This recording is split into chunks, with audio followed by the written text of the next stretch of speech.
Hi everyone, good morning. কেমন আছেন সবাই? আশা করছি সবাই খুব ভালো আছেন আর আমরাও বেশ ভালো আছি।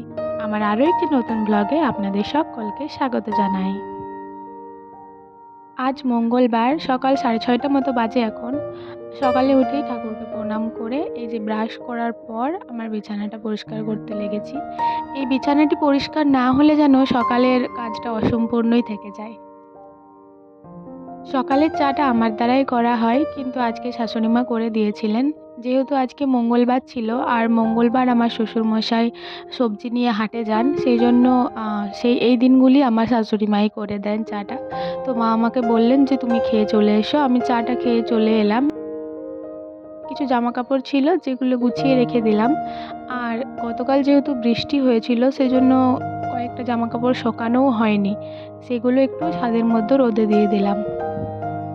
যেহেতু আমাদের ছাদের ধারে যে লোডটা দেওয়া হয় ওটা এখনও দেওয়া হয়নি, সেই জন্য সাইডেই মেলে দিলাম। এক সাইডে কিছুটা দেওয়া হয়েছিল, তার উপরে ইট চাপিয়ে দিলাম যেহেতু খুবই হাওয়া দিচ্ছে সেই জন্য।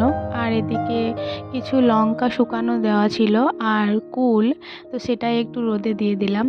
তারপর এই যে হাজব্যান্ড কল করেছে, ওর সাথে কথা বলতে বলতে ঝাড়টা দিয়ে দিচ্ছি।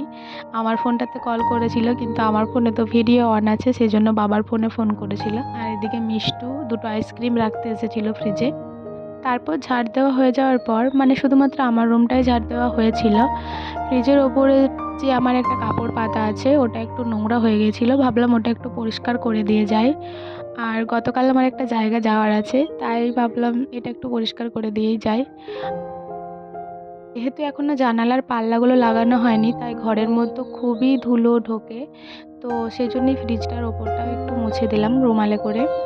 আর এদিকে আমার ঠাকুমা যে রুমটাতে ঘুমান ওই রুমটা আমি বিছানাটা তুলে দিচ্ছি। একটা কথা বলে রাখি, আমাদের ঘরে কিন্তু এখনও পুরো বাড়িটা সারানো হয়নি। শুধুমাত্র আমাদের থাকার জন্য একটা রুম সারানো হয়েছে, আমার আর আমার হাজব্যান্ডের থাকার জন্য। আর আমাদের ওই ধারের বাড়িতে আরও 3টি রুম আছে যেগুলোতে আমার কাকিমারা থাকেন। মানে আমার বাবারা হচ্ছে 3 ভাই, তার মধ্যে মেজো কাকিমারা থাকেন আর ছোট কাকু থাকেন। আর ঠাকুমা আর আমার বাবা আর আমি আর আমার মা এই বাড়িতে থাকি, আর আমার হাজব্যান্ড বাইরে কাজ করেন। এখানে কিছু টমেটো ছিল যেগুলো একটু নষ্ট হয়ে গেছিলো, তাই ভাবলাম সেগুলো একটু পরিষ্কার করে দিই, তারপর ঝাড়টা দিয়ে দিই। তো ওগুলো পরিষ্কার করে দিলাম আর এখানে ঝাড় দিয়ে দিলাম।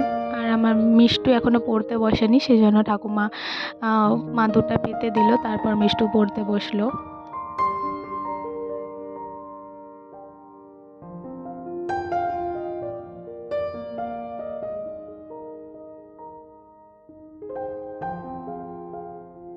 আর আজকে যেহেতু আমি ক্যামেরা নিয়ে কাজ করছি, তো আমার একটু লেট হচ্ছে। আর আমার কাকিমা আজকে সকালেই ওই ধারের বাড়িগুলি মুছে দিয়েছে, যে 3টে রুম আছে রান্নাঘর সমেত। তো সেজন্যই শুধুমাত্র আমি এই ধারের রুমটি একটি রুমই মুছলাম। গতকালকে বৃষ্টিতে দেখতেই পাচ্ছেন উঠানে কি পরিমাণ কাদা হয়েছে, তো সেই জন্যই আমি ছাদের মধ্যে জামা কাপড় মেলে দিয়ে এসেছি আজকে। অবশ্য উঠানের মধ্যে সর্ষেগুলোও রয়েছে সেই জন্য বেশি করে, আর ধান সেদ্ধ হয়েছে সেই জন্য ধানও রয়েছে একপাশে, তো তাই। আর এখানে ঠাকুমা আমার সাথে কিছু কথা বলছিল। আর আজকের সবজিগুলি আমার ঠাকুমাই কেটে দিয়েছিলেন, মানে আমার ঠাকুমাই সবজি কাটেন। তো বলল যে এটা একটু কেটে দে, যেটা পুঁই মেচুটি না যাই হোক কিছু বলে, তো ওই পুঁই মেচুটি আর পুঁইয়ের ডাঁটা ওটা কেটে দিলাম শুধুমাত্র আমি, আর কিচ্ছু না। আজ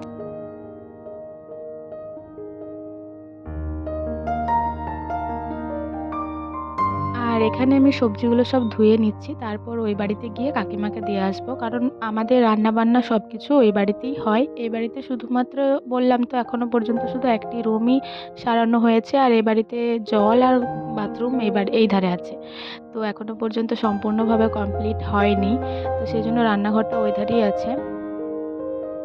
আর একটা কথা, রান্নাবান্নার ডিপার্টমেন্ট কিন্তু আমার কাকিমার, ঠিক আছে? তো রান্নাবান্না আমি সেরকমভাবে জানি না কতটা কি শেয়ার করতে পারবো। আমিও করি মাঝে সাঝে, কিন্তু 1-2 পদ, এমন কিছু করি না। তো সেটা আমি বলতে পারছি না যে আমি কতটা কি শেয়ার করতে পারবো। আর আর এখানে অনেকটাই সময় পার হয়ে গেছে। আমি সকালের মুড়ি খাবার খেয়ে নিয়েছি। আজকে শুধুমাত্র দুধ, মুড়ি আর ছোলা ভেজানো ছিল, সেগুলো দিয়ে আমি খেয়েছি, যেটা আমার খুবই ভালো লাগে। তারপর স্নান করে এসে এই যে সিঁদুর পরে নিচ্ছি।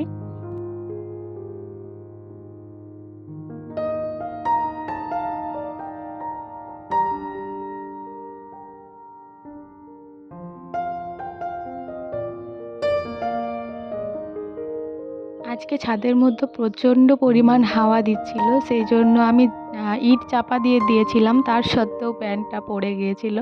তো আবার ওটা তুলে দিলাম আর আমার শাড়িটা মেলে দিলাম ওখানে। তারপর আমি এগুলো সব মেলে দিয়ে চলে এসেছিলাম। প্রচণ্ড পরিমাণ হাওয়া দিচ্ছিল, তো ভালোভাবেই চাপা দিলাম আবার।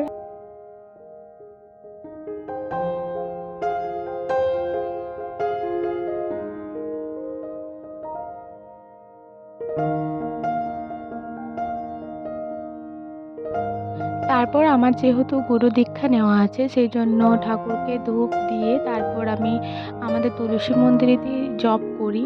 যেহেতু এখনও রোদ খুব একটা দেয়নি, তাই ওখানে বাইরে বসেই করি। তবে আজকে রোদটা একটু বেশিই লাগছিল, মনে হচ্ছিল আর বাইরে বসে করা যাবে না, এরপর ঘরের মধ্যে থেকেই জপটা করতে হবে।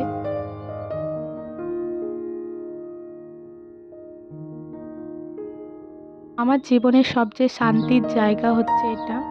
এখানে থাকলে মনে হয় খুবই ভালো আছি, আর মনে হয় সবসময় যে আমি যতটা নিজেকে সময় দিই, ততটা সময় যেন আমি আমার ভগবানকেও দিতে পারি। তো জানি না কতটা কি করতে পারি।